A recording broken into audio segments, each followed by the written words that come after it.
Radhe Radhe friends, कैसे हैं आप सभी। तो आज हम बात कर रहे हैं नवरात्रि में माता के नवरात्रि के पहले दिन हमने किस तरह से माता के स्वागत की तैयारी की।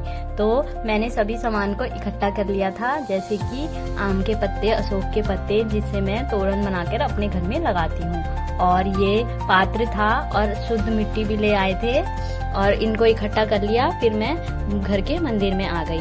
तो आरती के लिए मैंने दिए की थाली भी तैयार कर दी। उसके बाद पात्र में जौ बोने के लिए खाद वाली अच्छी मिट्टी साफ सुथरी जो कि ले आए थे, जिसमें मिट्टी भी मिला ली थोड़ी और अच्छी तरह से उसको साफ कर लिया और साफ करके जौ बोने के लिए रख दिया।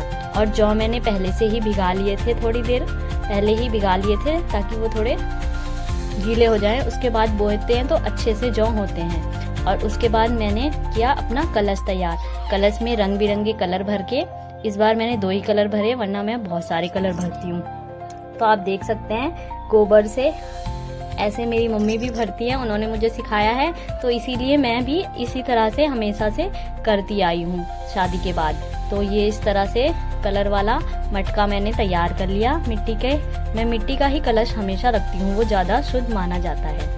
उसके बाद ये तैयार हो गया और उसके बाद कलश रखने के लिए मैंने पहले थाली में सतिया बनाई, फूल वगैरह सब इकट्ठा कर लिए थे, लौंग, इलायची, जो भी सामान होता है कलश के लिए। तो कलश स्थापित करने के लिए एक नई थाली ली और उसमें स्वास्तिक बना दिया।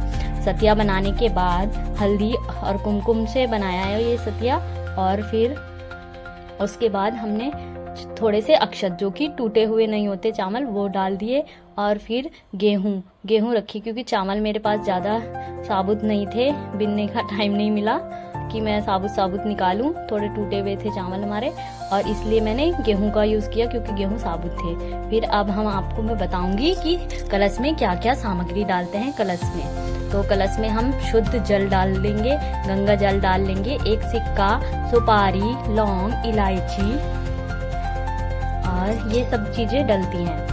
ये सब चीजों के साथ साथ हल्दी और रोली भी डाली जाती है, तो वो भी मैंने कटोरी में करके रख ली थी। सभी सामान को एक साथ इकट्ठा कर लिया ताकि पूजा करते हुए बार बार उठने की जरूरत ना पड़े। तो ये सब हमने कलश में डाल दिया और उसके बाद कलश की स्थापना की। तो मैंने अपने पतिदेव से ही कलश की स्थापना कराई थी, तो सभी कुछ उनको समझाती गई और उन्होंने वो करते गए।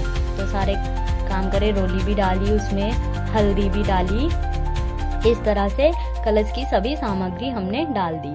और ये सब डालने के बाद 5 पल्लव, तो हम 5 तरह के पत्ते भी लगा सकते हैं, और अगर 5 तरह के पत्ते नहीं मिलते हैं तो हम दूर्वा भी डालते हैं इसमें, वो जो मैं भूल गई थी, फिर मैंने बाद में डाल दिया था, वीडियो में रिकॉर्ड नहीं हो पाया। दूर्वा भी डालते हैं। और फिर इसके बाद 5 पल्लव तो मेरे पास नहीं हुए थे, तो मैंने आम के ही पत्तों को 7 या 9 पत्ते आप ले सकते हैं। और जो मेरा कलश था उसमें भी 9 बार धागा लपेटा हुआ है, ठीक है। और ये करने के बाद 9 बार धागा भी लपेटते हैं इसमें, और आराम से जगह बनाकर अच्छे से कलश स्थापित कर दिया। कलश को इस तरह से स्थापित करते हैं क्योंकि 9 दिन तक ये कलश ऐसे ही रखा रहता है, उसको हिलाया नहीं जाता है बिल्कुल भी। और माता रानी के सीधे हाथ की तरफ ही कलश को स्थापित करना चाहिए, और उसके ऊपर गेहूं की बराई भरकर उसके ऊपर नारियल स्थापित करना चाहिए। तो देख सकते हैं। और उसके ही ठीक सामने माँ की जोत जलाई, और कलश के ही ठीक सामने जौ बोकर जौ का पात्र मैंने रखा था।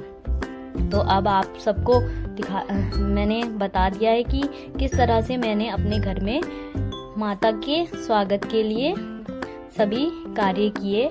और इस तरह से फिर उसके बाद माता को, सभी को, देवी देवताओं को फूल चढ़ाए। और सबसे पहले गणेश जी का दिया भी तैयार कर लिया था मैंने।